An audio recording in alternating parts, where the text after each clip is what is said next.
Toute l'actu télé, radio, presse et web, c'est dans Réveil Média avec Nicolas Nadeau et son équipe. Et cette semaine, nous accueillons quelqu'un que vous voyez à la télévision, notamment sur France 3, dans Plus belle la vie. Je dis bonjour à l'actrice Anaïs Nin. Coucou Nico. Comment ça va? Bah ça va très bien. Ça fait plaisir qu'on se retrouve, on se connaît très bien. Bah oui, non, chut, fallait pas le dire. Ah oui, merde. Oui, on a même bossé ensemble. Exactement, voilà. pendant 2 ans. Et aujourd'hui, t'es dans Réveil Média, alors on va passer à la première séquence de cette émission, c'est l'interview. Réveil Média, l'interview.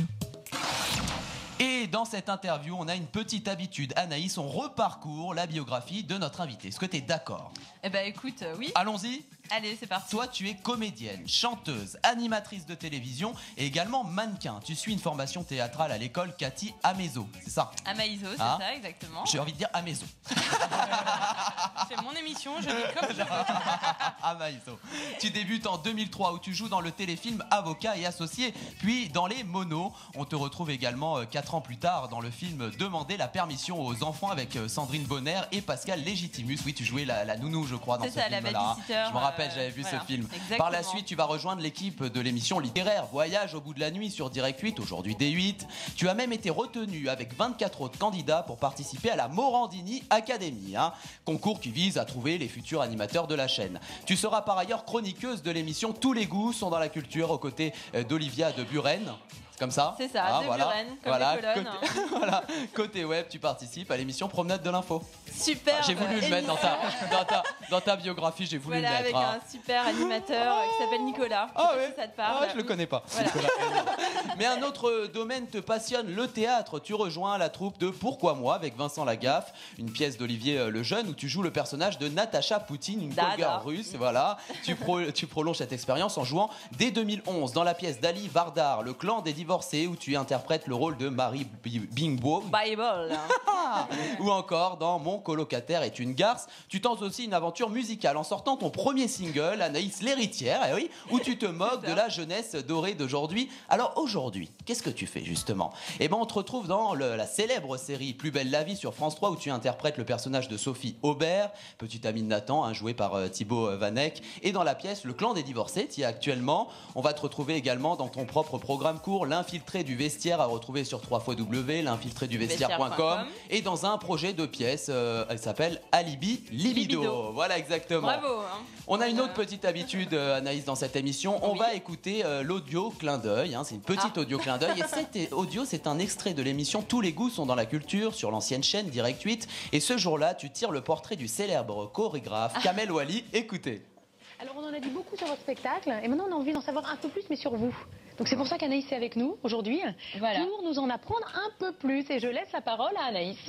Tout à fait. Alors déjà Kamel, est-ce que vous pourriez vous pousser un peu sur votre droite? Parce que sinon je peux pas faire votre portrait décalé. Je vais me décaler. C'était une blague. C'était une blague, d'accord, ok. Non, mais je pensais qu'il y avait un prompteur, je sais pas. Il avait pas compris que c'était une blague en fait. Ça c'était hyper mignon parce que c'était ma première émission. Ouais. T'as ton tout premier passage mon tout premier passage, c'était en condition du direct. Et Kamel avait été vraiment gentil et tout, et il voulait tellement bien faire que voilà, il s'est dit mince, il faut que je me décale, peut-être que je cache le prompteur ou je sais pas quoi. Il n'avait pas vu le super humour sur la droite parce que je fais le portrait décalé. Mais c'est vrai que c'était assez marrant. Et voilà, au moins ça m'a mise dans le bain, et puis après voilà, la glace était brisée. Exactement. Alors toi, c'est vrai que tu touches à plusieurs domaines du monde artistique. Est-ce que tu dirais que la polyvalence c'est ta force finalement? Parce que t'es chanteuse, mannequin, animatrice, comédienne. Surtout, oui, enfin en fait, je sais pas si c'est une force ou pas, c'est surtout qu'il y a plein de choses qui me plaisent, mais ça part c'est la même base, c'est l'envie de m'exprimer, de donner quelque chose, de communiquer avec le public, donc que ça se fasse par la chanson, par la comédie ou par l'animation. C'est vrai que l'animation a le côté en plus au niveau intellectuel, on va dire que t'écris tes chroniques, donc il y a un petit travail en amont différent que celui d'apprendre un texte ou des choses comme ça. Mais ça part de la même chose, s'exprimer, faire de la scène, communiquer avec le public. Donc après, il y a plusieurs façons de le faire. Voilà, exactement. Alors c'est vrai qu'à côté du théâtre et de la télévision, tu as même touché au domaine musical, en sortant un single qui s'appelle Anaïs l'héritière. Ah oui, ça m'a intrigué quand même. Est-ce que c'est une expérience que tu aimerais renouveler ou au contraire, tu as tourné la page? Non, écoute, alors pour la petite histoire de cette chanson, c'est que c'était un peu un concept. Je m'appelais Anaïs l'héritière et je faisais en fait une Paris Hilton version française. Ah ouais, vous pouvez regarder le oui, clip vous pouvez d'ailleurs, regarder le clip, très drôle. Qui est assez marrant. Et donc là, voilà, c'était vraiment très parodique et c'était entre la chanson et la comédie puisque je faisais une vraie caricature et c'était très marrant, moi j'ai adoré le faire. Sinon moi en chanson je compose aussi voilà, dans un registre un peu plus musical on va dire, donc je continue toujours et j'aime toujours autant. Et justement t'as eu envie dans cette chanson de dénoncer la jeunesse dorée, pourquoi?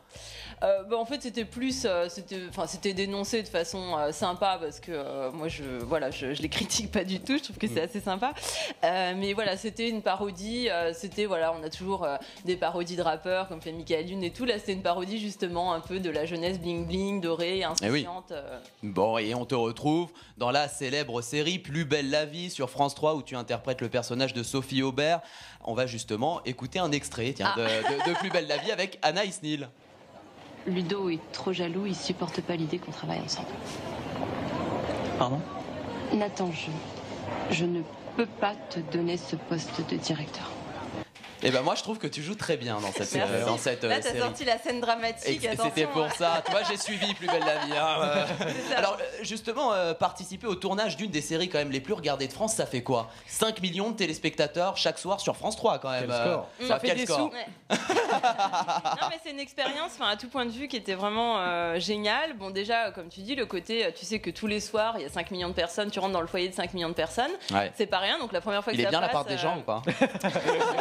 Écoute, j'ai vu quelques apparts sympas. Non, après, c'est le tournage en lui-même, c'est assez extraordinaire puisque c'est un quartier reconstitué, donc c'est un peu Hollywood version marseillaise. Bah oui. C'est assez étonnant. Et puis humainement, c'était vraiment cool. Enfin voilà, moi avec les comédiens, ça s'est très bien passé avec Thibaut Vanek en particulier puisque c'était vraiment mon partenaire principal. On tourne avec beaucoup de réalisateurs différents puisqu'on peut tourner avec 3 réalisateurs différents par jour. C'est un rythme assez oui, ça rythme. Hein. Oui, on tourne 3-4 séquences, 3-4 prises par séquence, donc c'est quand même assez speed, mais c'est très bien, c'est un très bon exercice. Moi, j'ai adoré le faire. Et voilà. Et justement, est-ce qu'il a été difficile de trouver ta place dans une série où quand même plusieurs acteurs sont présents depuis des années? Il y en a qui sont implantés là depuis la création de la série de 2004. Du décor, si t'as facilement trouvé ta place? En fait, tout est fait pour que tu trouves ta place au plus vite. Enfin, moi, j'ai vraiment été accueillie. Tous les acteurs ont été sympas, y compris ceux qui sont là depuis le départ. Et voilà, tout est fait comme tu dois quand même tourner assez rapidement et tout pour que tu sois à l'aise. T'es vraiment chouchouté, pris en charge. Et il y a pas, il y a forcément des entre guillemets plus stars que d'autres, mais il n'y a pas de hiérarchie quand même. Enfin, il y a d'une part l'équipe, d'autre part les comédiens, voilà, les techniciens, les réals, les auteurs, et tout le monde travaille pour faire un beau produit, un beau bébé, voilà, pour 5 millions de téléspectateurs. Et toi, tu joues le personnage de Sophie Aubert, donc c'est un personnage qui s'occupe depuis 8 ans d'une association qui s'appelle Des Sourires et des Vies. Justement, il t'a plu ton personnage? T'as aimé jouer ce personnage-là en particulier? J'ai aimé jouer ce personnage, déjà parce que moi, quand je suis au théâtre, je suis plutôt dans le registre de la comédie, du comique, et là, c'était un personnage un peu plus subtil, on va dire. Déjà, à la télé, c'est plus en nuance. Et voilà, c'est une fille qui s'occupe, elle a un chagrin d'amour, donc elle se jette dans les bras de Nathan, mais elle a beaucoup d'affection pour lui. Parallèlement à ça, elle s'occupe, elle a une association caritative, donc c'est quand même une nana qui a un bon fond, mais voilà, elle est prise entre deux feux, entre son ex qu'elle aime encore et qui lui fait un peu du rentre-dedans. Une grande histoire d'amour en tout cas, Anaïs. Exactement. Prochainement aussi sera mis en ligne ton programme court qui s'appelle L'infiltré du vestiaire. Ça à retrouver sur www.l'infiltréduvestiaire.com, l'infiltré et on précise aux auditeurs. La première invitée de ce programme, ce sera Geneviève de Fontenay. Exactement. On connaît bien dans ce programme-là. Bien sûr, je la connais, on l'avait rencontrée. Oui, on l'avait rencontrée ensemble, mais elle est aussi dans cette émission. Dans l'émission. Elle est même de l'équipe, Geneviève. Ah d'accord. C'est ça, premier média jeune de France. Voilà, exactement.